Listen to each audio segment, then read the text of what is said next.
నిత్య పారాశ్రీ స్వామి గారు వేదిక పైన ఉన్నారు.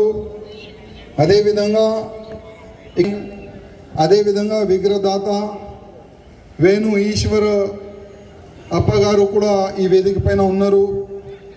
ఛత్రపతి శివాజీ యోజన సంఘం అధ్యక్షువారు కానీ, అదేవిధంగా అంబేద్కర్ గారు యోజన సంఘం కానీ, స్వామి వివేకానంద్ యోజన సంఘం కానీ, అదేవిధంగా ఈ ఆర్గనైజేషన్కి అధ్యక్షువారు, మొత్తం కమిటీ మెంబర్స్, ఇంకా వేదిక పైన చాలా మంది అధికారులు కూర్చున్నారు. ఎందుకంటే ఒక్క పేరు నేను మర్చిపోతే నా పేరు ఎందుకు వేయలేదని అది గోడకుంటుంది, ఆ కొట్లాట మనకు ఎందుకు. అందుకోసం వేదిక పైన ఉన్న ప్రతి ఒక్క వ్యక్తికి నేను హృదయపూర్వకంగా ధన్యవాదం చెప్తున్నాను ఈ మంచి కార్యక్రమంకి వచ్చినందుకు. ఛత్రపతి శివాజీ మహారాజ్ విగ్రహావిష్కారం మీ ఊర్లో ఎందుకు చేస్తున్నారు మీరు? నాకైతే అర్థమవుతలేదు. ఇప్పుడే మీరే నాకు చెప్పాలి. ఛత్రపతి శివాజీ మహారాజ్ మహారాష్ట్రలో పుట్టిండు, ఆయన విగ్రహం ఇక్కడ ఎందుకు? ఏమర్థమైంది? ఎందుకు అరుస్తున్నావు? అర్థమేమైంది? ఎందుకు అరుస్తున్నావు? విననీకి వచ్చినావా, అరోనీకి వచ్చినావా? అరోనీకి వస్తే ముందుకు వచ్చేసాయి కదా. ఛత్రపతి శివాజీ మహారాజు మహారాష్ట్రలో పుట్టిండు, ఆయన విగ్రహావిష్కారం ఇక్కరెందుకు? ఛత్రపతి శివాజీ మహారాజు గురించి ఒక మంచి మాట అంటారు, काशी की कला जाती मथुरा मस्जिद होती, अगर शिवाजी ना होते तो हर हिंदू की सुन्नत होती.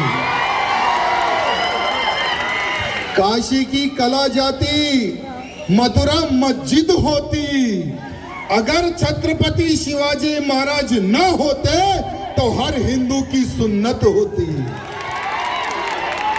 అందుకోసమే ఛత్రపతి శివాజీ మహారాజ్ విగ్రహ ఆవిష్కారం మీ ఊర్లో చాలా వైభవంగా కూర్చొని పెట్టినారు. దేని గురించి అంటే మా పిల్లలు కూడా ఛత్రపతి శివాజీ మహారాజ్ మార్గదర్శనంలో వెళ్ళాలని, అదే ఉద్దేశంతో మీ గ్రామంలో మీ ఊర్లో ఛత్రపతి శివాజీ మహారాజ్ విగ్రహ ఆవిష్కారం జరిగింది. తమ్ముళ్ళారా, ఒక మాట యాద పెట్టుకోండి, ఇవాళ ఇక్కడ జరుగుతున్న ఒక ధర్మ సభ, ఈ ధర్మ సభలో మీరు ఎంత మంచి నేర్చుకుంటారు, ఎంత మంచి వింటారు, అదే మీ పిల్లలకి మీరు నేర్పియాలి.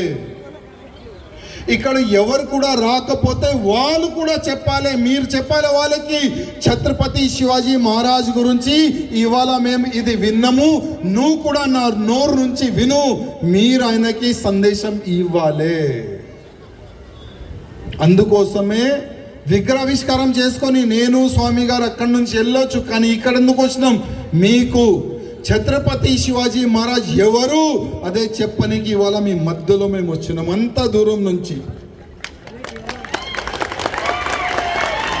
ఇదే వేదిక పైన కాంగ్రెస్ వాళ్ళు కూడా ఉన్నారు, బీజేపీ వాళ్ళు కూడా ఉన్నారు, ఇంకా వేరే పార్టీ వాళ్ళు ఉన్నారు తెలియదు, బీఆర్ఎస్ వాళ్ళు కూడా ఉన్నారు. ఎంత గొప్ప మాట తెలుసా? ఇట్లాంటి పెద్ద మనసు కూడా ఉండాలి. ఫస్ట్ నేను హిందూ, ఇట్లాంటి మంచి ఆలోచన పెట్టుకొని వచ్చినందుకు కూడా ధన్యవాదం. ఇట్లాంటి ఆలోచన వేదిక పైన ఉన్న 3 పార్టీలు, ఇట్లాంటి ఆలోచన ప్రతి ఒక్క నాయకులలో రావాలి. కొంతమంది ఉంటారు ఫాల్తు నాయకులు.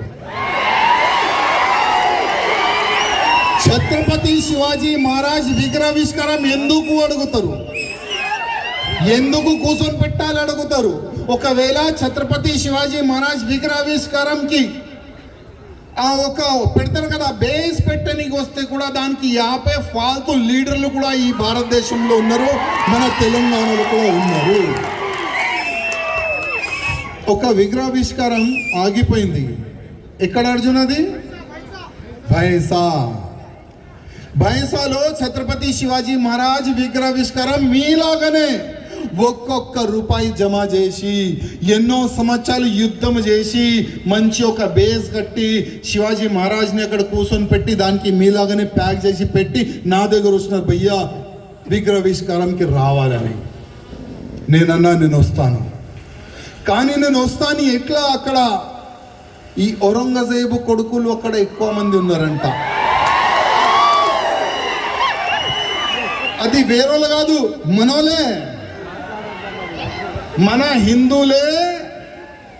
ఇక్కడ ఎట్లా పుట్టినారు అర్థమైతే లేదు, కానీ ఎక్కడున్న ఆఫీసర్లకి లేదు ఇక్కడ విగ్రహ ఆవిష్కారం జరిగితే కొంతమందికి బాధ కలుగుతుంది. అందుకోసం ఈ విగ్రహావిష్కారం జరగకూడదని వాళ్ళు ప్రెషర్ ఇచ్చినారంట పోలీస్ అధికారులకి, అక్కడ ఎస్పీకి. మళ్ళా ఆ ఎస్పీ ఏం చేసిండంటే, నేను పోతున్న విగ్రహావిష్కారంకి నాకు మధ్యలో ఆపి పోలీస్ స్టేషన్లో దాదాపు 8 గంటలు కూర్చొని పెట్టిండు. 8 గంటలు. నేను ఒక మాట చెప్పిన, 8 గంటలు కాదు, పోలీస్ స్టేషన్ కానీ జైలు కానీ మాకు కొత్తది కాదు. నా ప్రాణమే దాని నుంచి జరిగింది.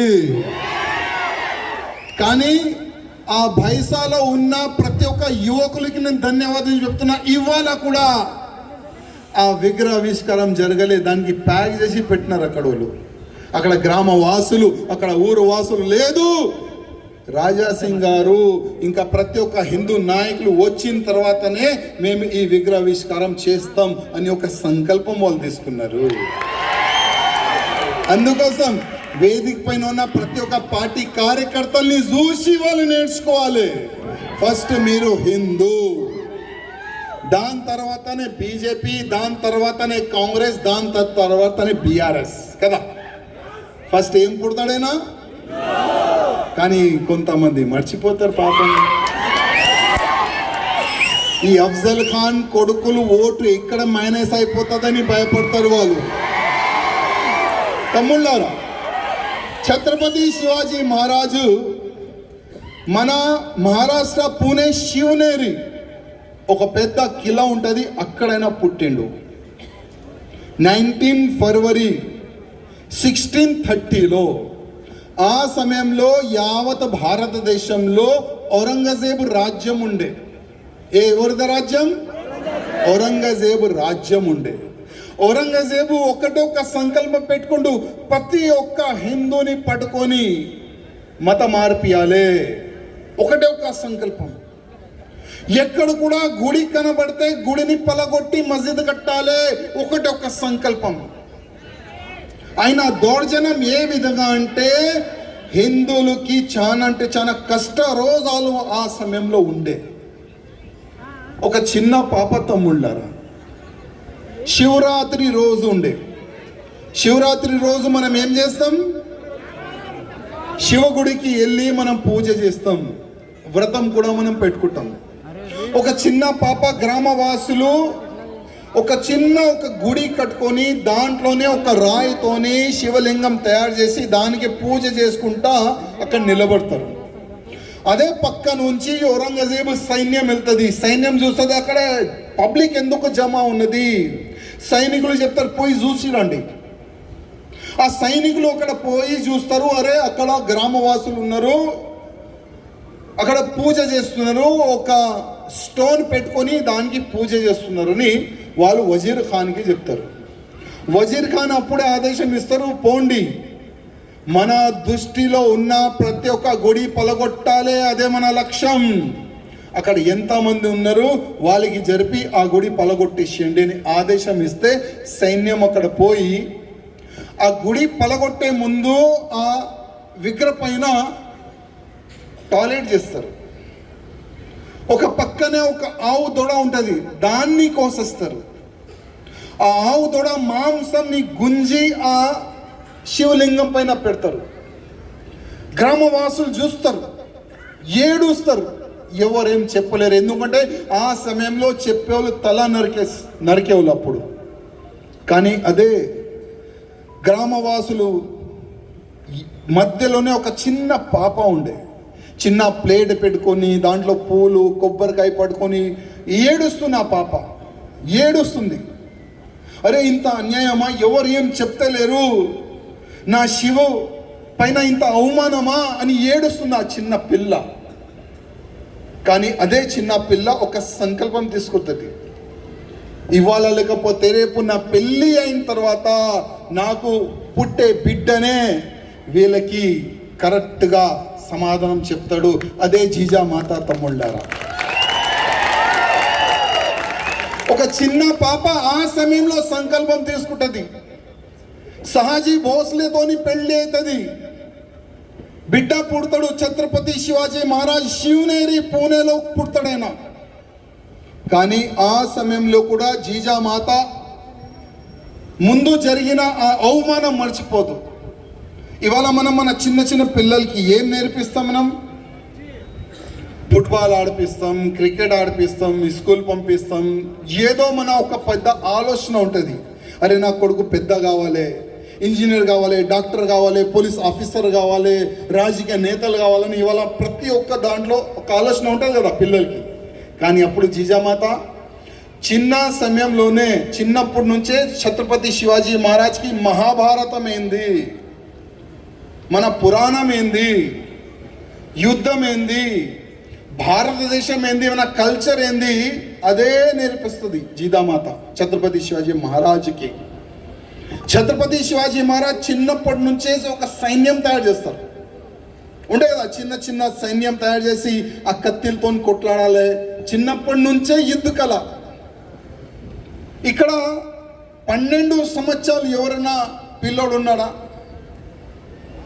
12 years ఎవరు? ఇక్కడ పైకి రా. అరే ఉరుకురా. శివాజీ మహారాజు నీ ఏజ్లోనే గుర్రంలో కూర్చోండు. ఇక్కడ నిలబడు. ఇట్లానే ఎంత అయిన ఏజ్?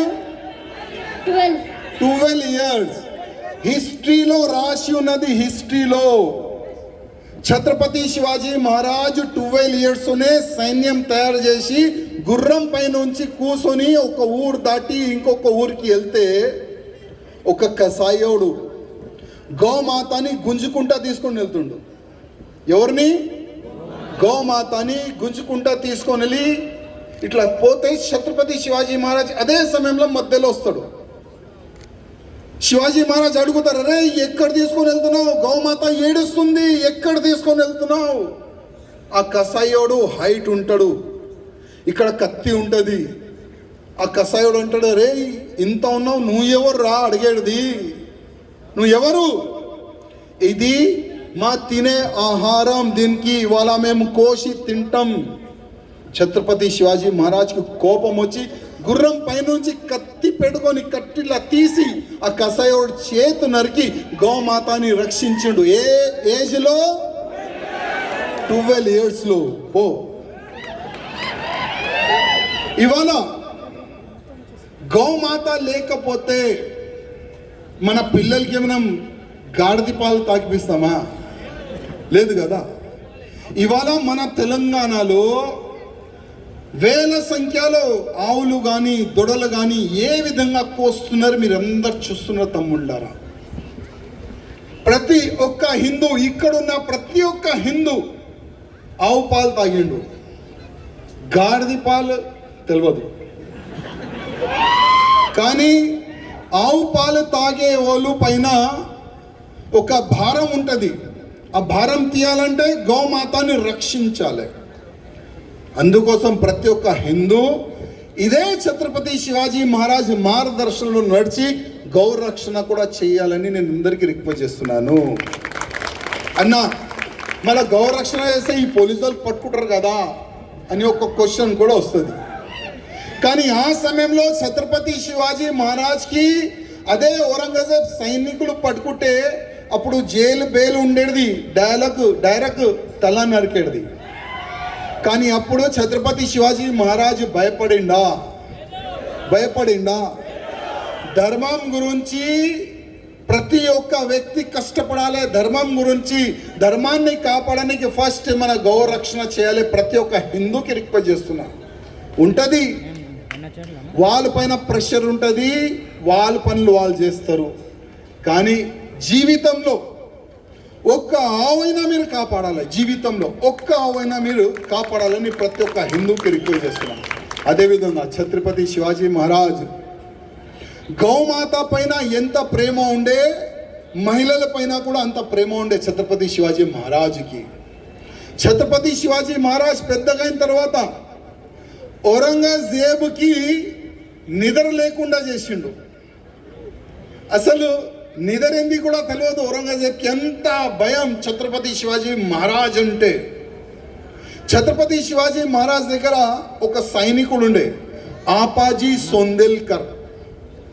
ఆ ఆపాజీ సోందెల్కర్కి ఒక ఇన్ఫర్మేషన్ వస్తుంది, ఈ ఔరంగజేబు సైనికులు మన గుళ్ళు మన గోపురాలు పలగొట్టి దాంట్లో ఉన్న సొమ్ము తీసుకొని వెళ్తున్నారు ఈ ఊరు నుంచి ఆ ఊరు అని తెలుస్తుంది. అప్పుడు ఆపాజీ సోందెల్కర్ ఏం చేస్తారంటే ఒక టీం తయారు చేసి ఆ సొమ్ము తీసుకొని వెళ్ళే పైన వాళ్ళ పైన దాడి చేసి ఆ మొత్తం సొమ్ము తీసుకుంటారు. అదే సొమ్ము ఎంబడి కూడా వజీర్ ఖాన్ కోడలు కూడా పోయేది. అప్పుడు ఆపాజీ సోందెల్కర్ చూస్తారు, ఒక ఆలోచన చేస్తారు, అరే ఈ ఔరంగజేబ్ చుట్టుపక్క చాలా వరకు లేడీస్ ఉంటుంది, ఇట్లా గాలి ఫ్యాన్ ఉంటుంది కదా ఇట్లా, అప్పుడు ఇట్లా గాడి ఊపే మహిళలు ఉంటారు, కానీ ఛత్రపతి శివాజీ మహారాజు చుట్టుపక్కల అట్లాంటివి నేనేం చూడలేదు, కానీ ఈ లేడీస్ని నేను తీసుకొని పోతా, ఈ మహిళని నేను తీసుకొని వెళ్తా, శివాజీ మహారాజ్కి గిఫ్ట్గా ఇస్తా. అప్పుడు అదే ఆపాజీ సోందెల్కర్ ఛత్రపతి శివాజీ మహారాజ్ దగ్గర వెళ్ళి, మహారాజ్ నేను ఈ ఔరంగజేబు సైనికులు మన గుళ్ళు గోపురాలు పలగొట్టి సొమ్ము తీసుకొని వచ్చినాను, దాని వెంబడే వజీర్ ఖాన్ కోడల్ని కూడా మీకు గిఫ్ట్గా ఇవ్వాలని తీసుకొని వచ్చినాను. ఛత్రపతి శివాజీ మహారాజ్ చాలా కోప్పడతాడు, ఆపాజీ సోందెల్కర్కి చాలా తిడతాడు. సోందెల్కర్, ఈ తుర్కోలు ఏ విధంగా మన మహిళల పైన దౌర్జన్యం చేసినారు అట్లాంటి ఆలోచన మనలో లేదు. మనం హిందువులం. హిందూ అంటే గోమాతని సన్మానం చేయాలి, రెస్పెక్ట్ చేయాలి. అదేవిధంగా మహిళలు ఉంటే కూడా దానికి మనం రెస్పెక్ట్ చేయాలి. అదే అంటారు హిందూయిజం. ఛత్రపతి శివాజీ మహారాజ్ కింద దిగి ఆ తల్లికి దండం పెట్టి, మా వాళ్ళతో తప్పైందమ్మా, మీరు ఎక్కడ వెళ్ళాలంటే చెప్పండి, నేను అక్కడ మీకు పంపిస్తాను. కొన్ని బట్టలు ఇచ్చి, కొన్ని సొమ్ము ఇచ్చి, సెక్యూరిటీ ఇచ్చి మళ్ళా వజీర్ ఖాన్ దగ్గర పంపిస్తారు. అదే మన ఛత్రపతి శివాజీ మహారాజ్ తమ్ముళ్ళ. అంటే మహిళలు హిందువులు ఉండని, ముస్లిమోల్ది ఉండని, ఎవరిదని ఉండని మహిళలు, కానీ రెస్పెక్ట్ ప్రతి ఒక్క హిందూ చేయాలని నేను కూడా మీ అందరికీ కోరుతున్నాను తమ్ముళ్ళ. ఇది అన్నీ చూసి ఔరంగజేబ్ ఎట్టి పరిస్థితుల్లో శివాజీని ఆపాలే, శివాజీని పట్టుకోవాలని ఒక ఆలోచన, ఒక మీటింగ్ పెడతాడు. ఎవరు శివాజీని పట్టుకొని తీసుకొని వస్తారు చెప్పండి, ఎవరన్నా తీసుకొని వస్తే ఎంత సొమ్ము కావాలి ఎంత ఇస్తా, ఎంత భూమి కావాలి చెప్పండి ఎంత భూమి ఇస్తా అని మీటింగ్ పెట్టిన తర్వాత ఎవరు రాడు. ఎందుకంటే తెలుసు శివాజీ దగ్గర ఎవరు పోతే డైరెక్ట్ పైకి వెళ్తాడేమో అని. ఎవరు రారు. అప్పుడు అఫ్జల్ ఖాన్ వస్తాడు. అఫ్జల్ ఖాన్ వచ్చి, నేను శివాజీకి పడుకొని తీసుకొని వస్తాను, గుర్రం పైన నుంచి కూడా కింద దిగను, గుర్రం పై నుంచి ఇట్లా తాడేసి ఇట్లా గుంజుకొని వస్తాను.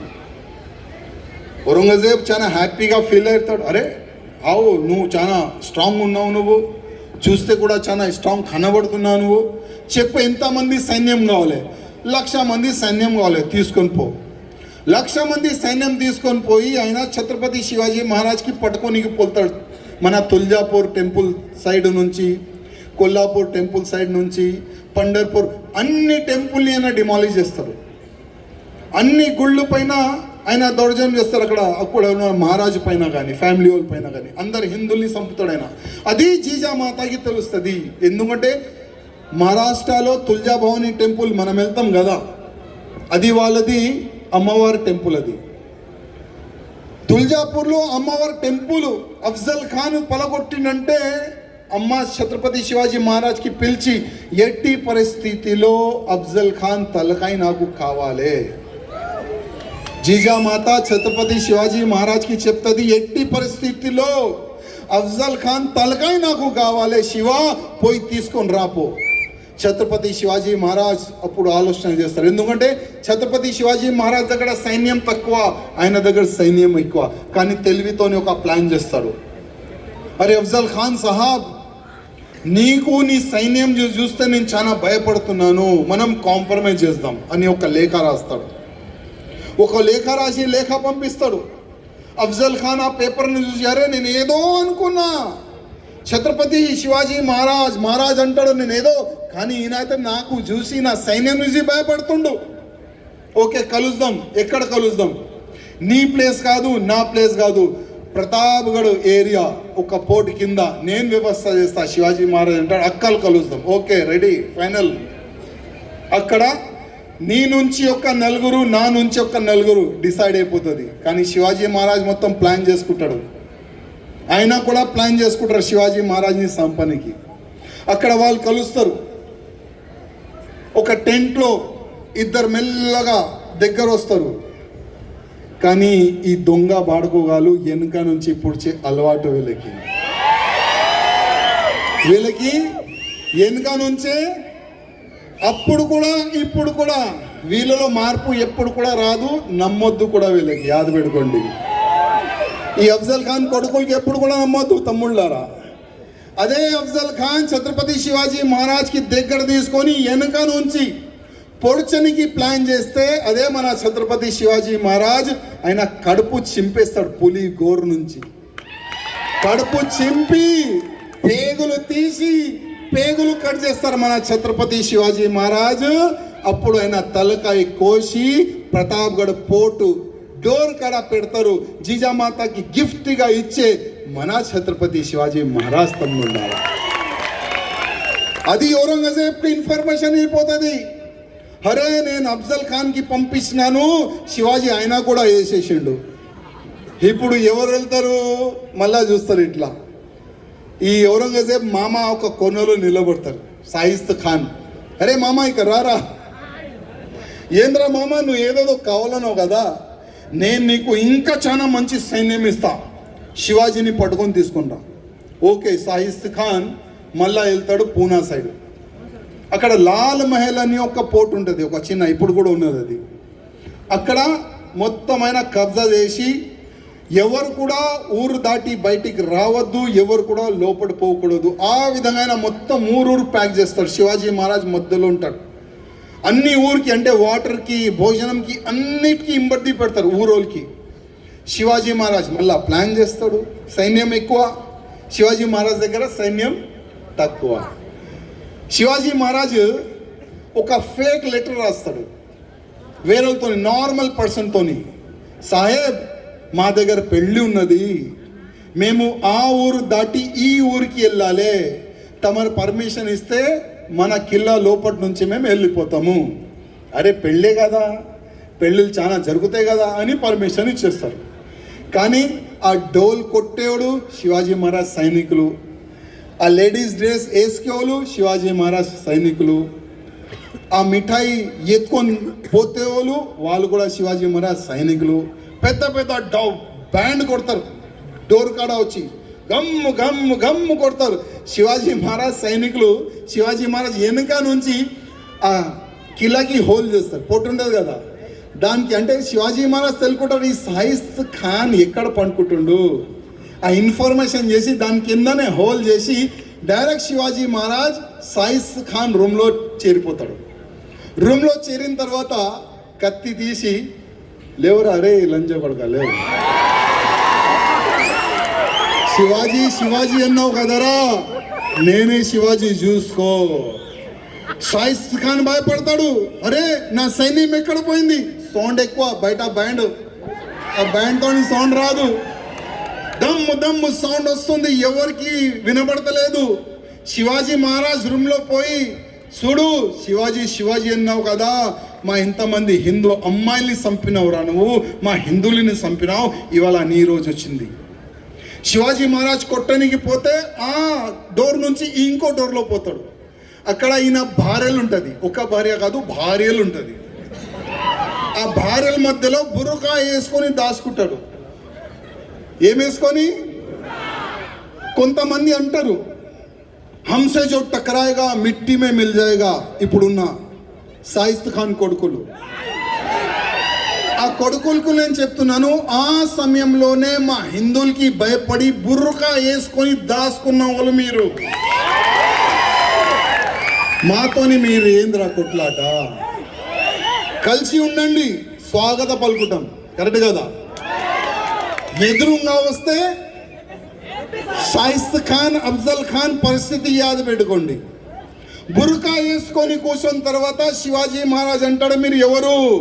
ఆ మహిళలు అంటారు, హమ్ షాయిస్త్ ఖాన్ కి పత్నియా హై, హమ్ షాయిస్త్ ఖాన్ కి మేము భార్యలు ఉన్నాం.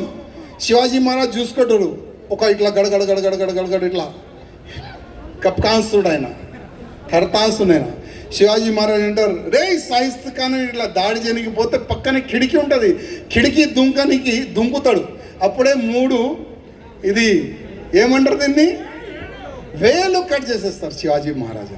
అప్పుడైనా బతికిపోయి డైరెక్ట్ ఔరంగజేబ్ దగ్గర పోయి, సార్ నా వేలు కట్ చేసిండు శివాజీ మహారాజ్, నాతో కాదు అంటే. శివాజీ అంటే not a joke తమ్ముళ్ళారా.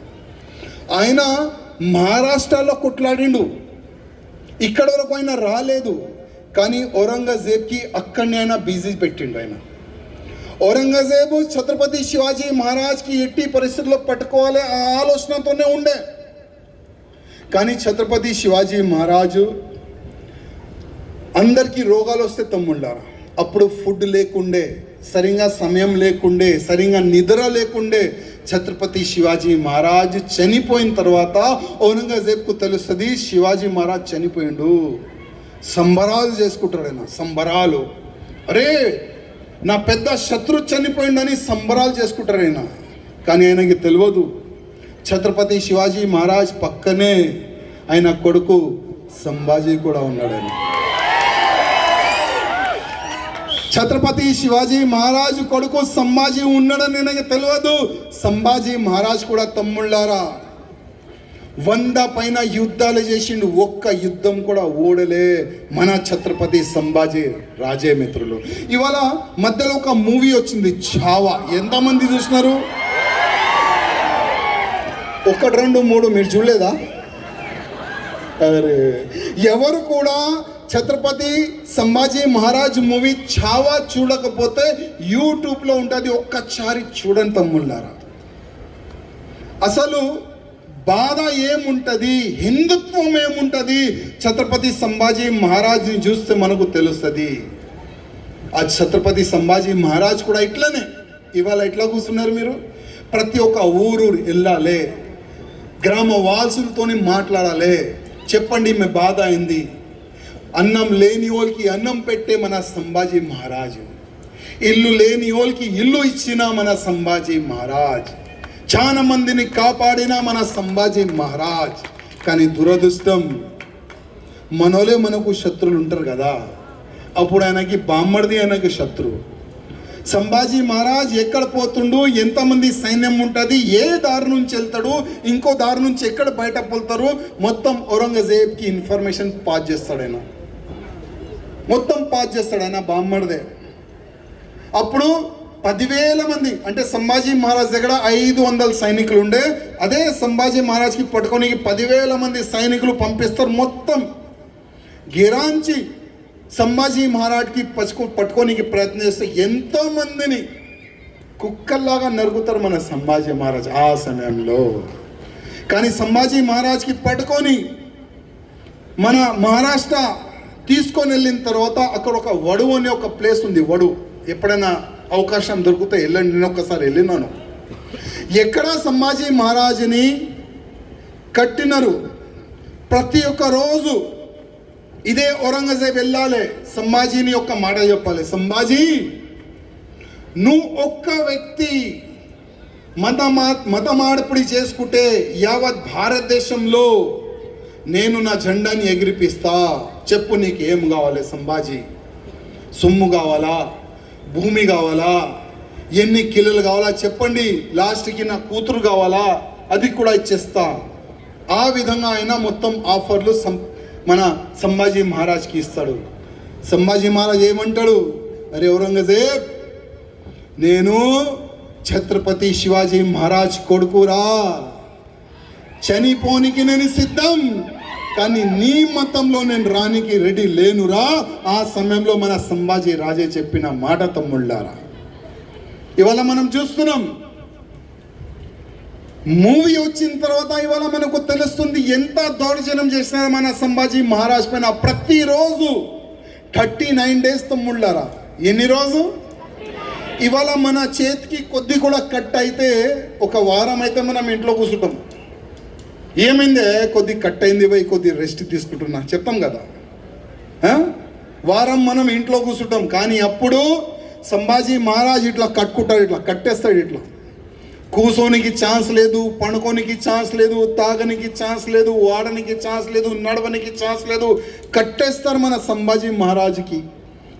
Chhatrapati Shivaji Maharaj కొడుకు సంభాజీ మహారాజ్ని కట్టి ప్రతిరోజు ఒక సైనికు వస్తాడు. ఇస్లాం కబూల్ చేస్తావా? లేదు. ఉంగరం కట్ చేయాలి, తోలు తీయాలి, ఎంటికలు పీకాలే, కళ్ళులు పీకాలే, మాంసం కట్ చేయాలి. ఇట్లాంటి 39 రోజు ఇబ్బంది పెట్టినారు మన సంభాజీ మహారాజ్కి తమ్ముళ్ళారా. లాస్ట్ డే వరకు అయినా యాక్సెప్ట్ చేయలేదు.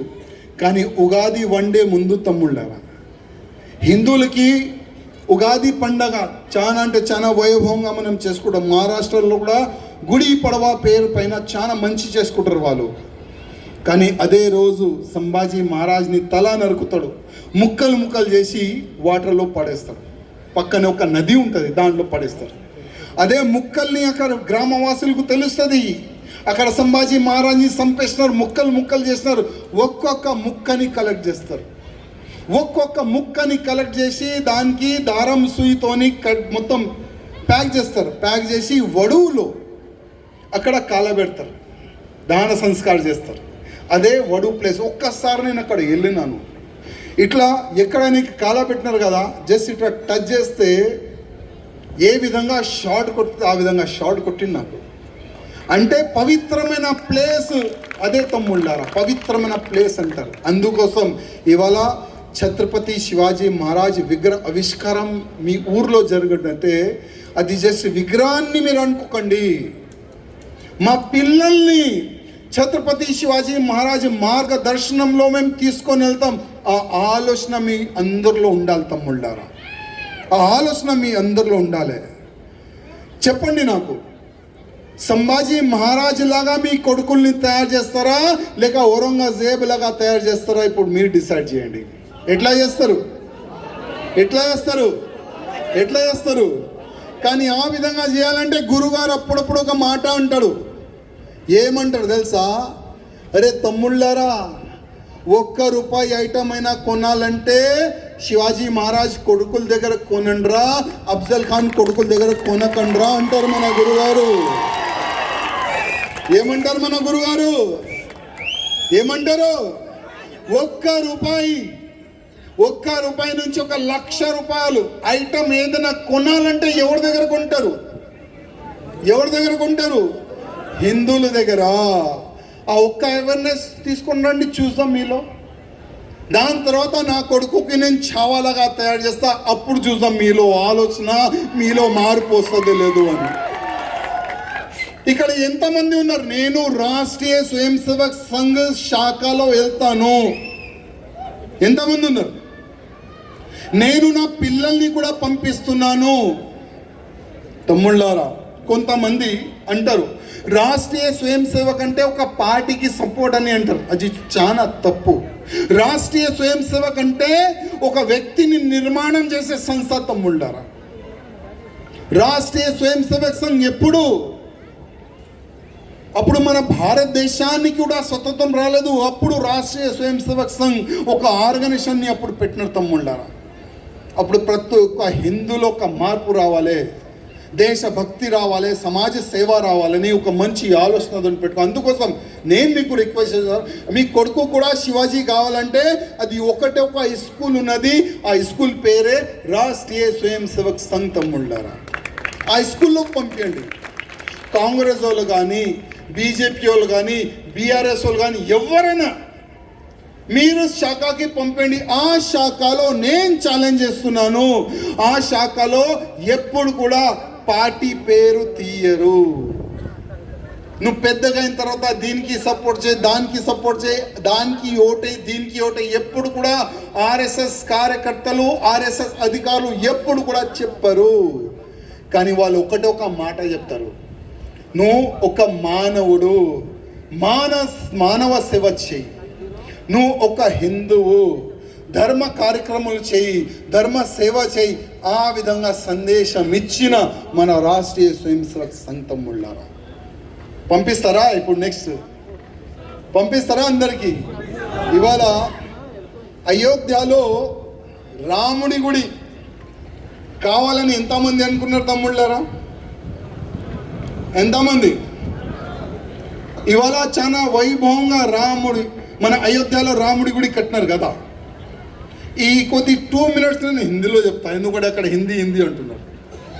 2 minutes